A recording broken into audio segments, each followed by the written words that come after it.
You know, you thought your 2020 was bad? Try being franchise pictures across like 2000, 2001. I'm talking Battlefield Earth and The Art of War, Heist, 3,000 Miles to Graceland, Get Carter, Driven, Angel Eyes. Total cost of these films, not counting your rents and advertising, about $500 million, folks. Now what did these movies make? Not counting actors' points and paying back investors, theatrical percentages. They made about $250 million. So yeah, pretty bad time for them. So yeah, the racing film, it's a long-standing tradition, going back to Grand Prix, Pit Stop. You got Ford versus Ferrari, an Academy Award winner from last year. And yes, the movie Driven. When Sly and the Family Stallone and director Renny Harlin decided to go from the limo to the gutter, from cliffs to kart racing. Speaking of, I better watch where I'm going.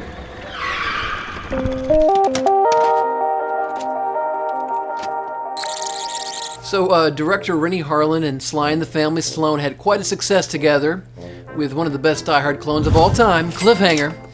Unfortunately, lightning doesn't strike twice here in their second collaboration. It's a flick that Sly wrote over 24 drafts for. Sly's original screenplay was about 200 pages. Yes, you heard me right, 200 pages. He had a lot of side plots and other stuff going on, but the film as it stands is a 115-minute ensemble piece. It was written more of as a dark allegory to Sly's life, how he sees filmmaking. You know, there's different racers that are stars. Some are stars for long periods. There's supporting racers. There's behind-the-scenes directors, and it probably says a lot about how Sly sees producers and people in charge of him, that he put his own crew boss here in a wheelchair.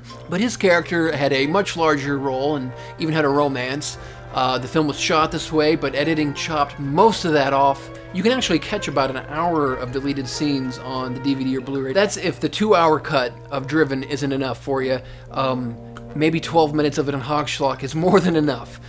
So we get obligatory facts about the sport of kart racing to start this bad boy off. Basically, the flick starts off with back-to-back super late 90s, early 2000 montage type sequences, full of more dissolves than Brian Austin Green's and Megan Fox's relationship. Also full of that nifty key effect where they put video inside titles. Actually take a drink every time a montage happens in this movie and see what goes first.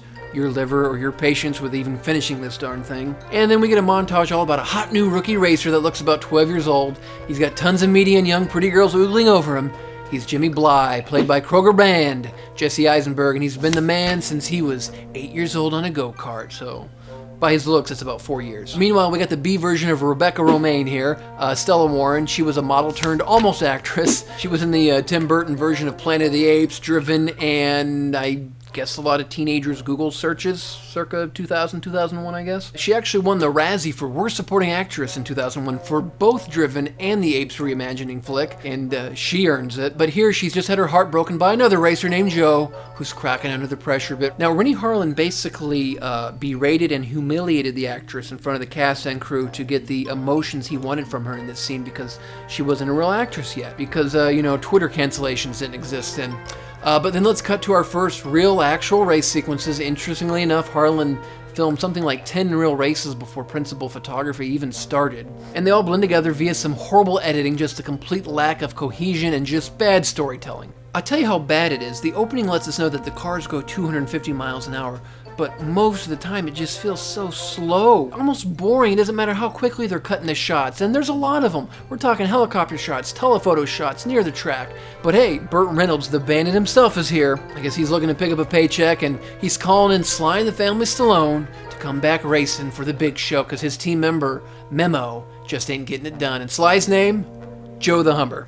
No character development at all needed with a name like that. I think the relation to Sly's pre-Rocky work is just coincidence. You know what I'm talking about. There's a lot of tension between the bandit and Sly, and I just wonder, gee, will that come back into play at some point? Sly screenwriting 101. But the bandit also introduces Sly into our Equate brand, Carla Gugino, and she's a reporter that's there to do a story on racing, but what she's really going to do is Sly and the Family Stallone himself. But who cares about that crap? We got a mix of practical and CGI coins that Sly's dropping on the track. He's then picks them up with his tires. It might not sound impressive to us, and as a film sequence, well, it's not impressive.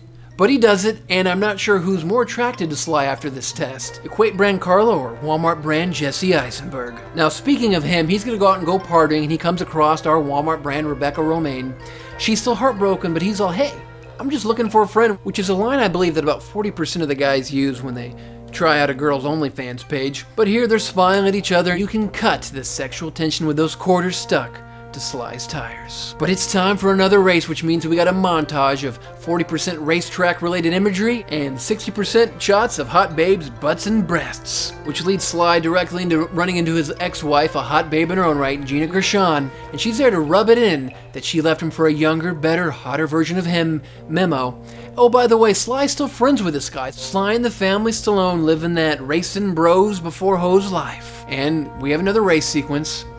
How do you make race scenes this boring with this big of a budget? But hey, who cares? Jimmy wins, and before you know it, he's surfing on AOL on his laptop by a pool, and we get some Quentin Tarantino-approved slow-motion porn of Walmart Rebecca Romain's feet as she's doing some sort of synchronized swimming routine. Now, there's a shot of her going face down in the pool with her feet up that's so long, her feet officially now have more exposition than any other character in the movie. And I get it, Estella Warren did synchronized swimming in real life, but hey, Sly did porn in his younger years, and we never had to inject that into Rocky 3. But moving on, now we're in Japan for another race, which means another montage of cars, Japanese food, and of course, those Japanese babes. Harlin and cinematographer Mauro Fiore aren't going to racially profile what babes they want to shoot the bodies of. Hey, so it's a good time to mention that I actually did watch all 52 or whatever minutes of deleted scenes with this flick. I still feel like I only know half of what's going on in this movie. But I do know this, Jimmy's cracking under the pressure, he's got too many cameras taking his photographs,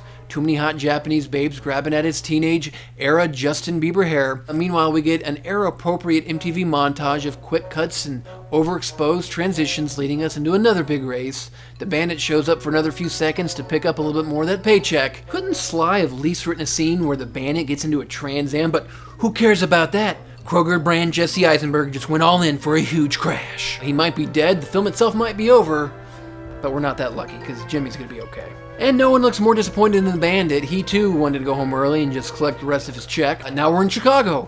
Sly's flirting with Equate brand Carlo Gugino. Now you just know his ex-flame, Gina Gershon, bound to show up. And you can cut the sexual tension between these three with some BDSM chains found in any Wachowski's films prop department.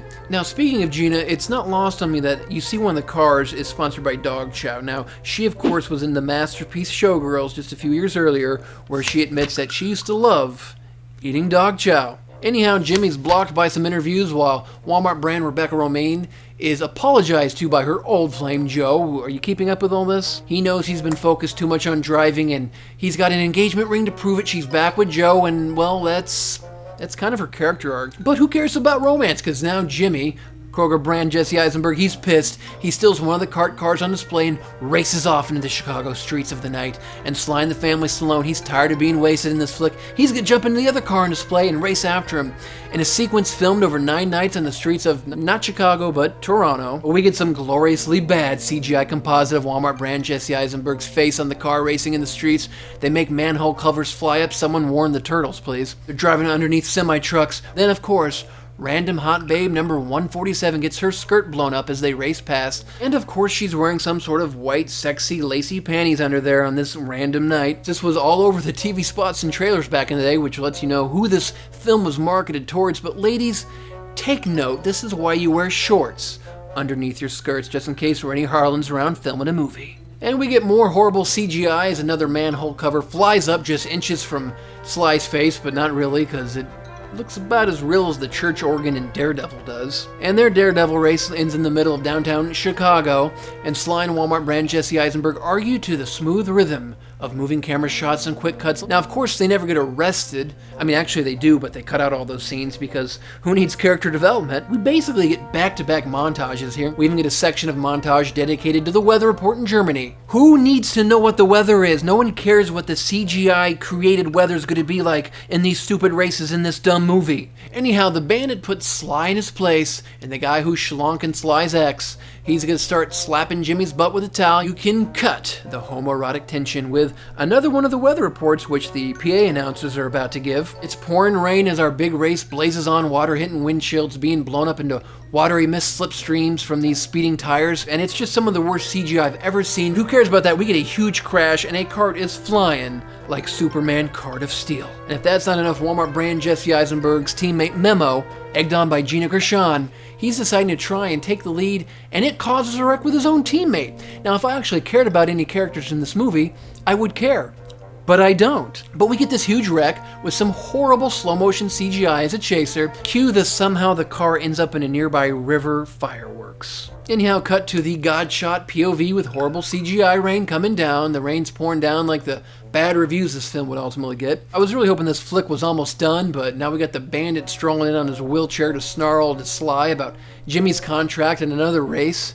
Sly says, who cares, echoing the opinion of all 37 of us that saw this in theaters. Anyhow, it's time for the big final race. Thank you, Schlock God. Which of course means another montage, clips of cars and hot girls, including gratuitous churro-eating babe. Gee, Renny Harlin, way to be real subtle there. And we get yet another montage.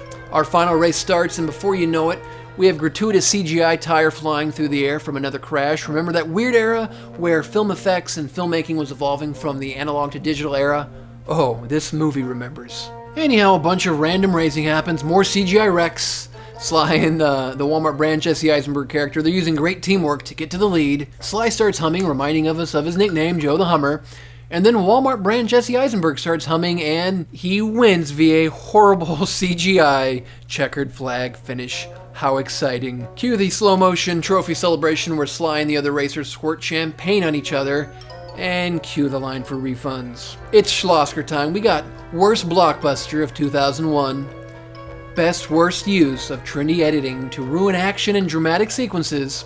Best use of CGI rain to add no suspense to the race. Best use of CGI coins. Can we use those during our coin shortage right now? Best use of a CGI tire to remind us that the wheels fell off this plot on this thing long before it even went into production. A best use of illegal street racing to blow up a lady's skirt. Total Michael Bay move, by the way, Renny. Total Michael Bay move. Best way to handicap the bandit from stealing all the scenes from everyone else by making him actually handicapped. On my Winona Ryder scale of schlock cinema, this gets a smirk. Yeah, that's it. Not even a full Winona. It just gets a smirk. Which it pains me because I love Sly and the Family Stallone. I even like a lot of Renny Harlin movies. And the worst part is the Blu-ray's long out of print, so if you're going to want to see this, it's not even cheap to own. But it does have CGI rain and Sly, so it comes highly recommended.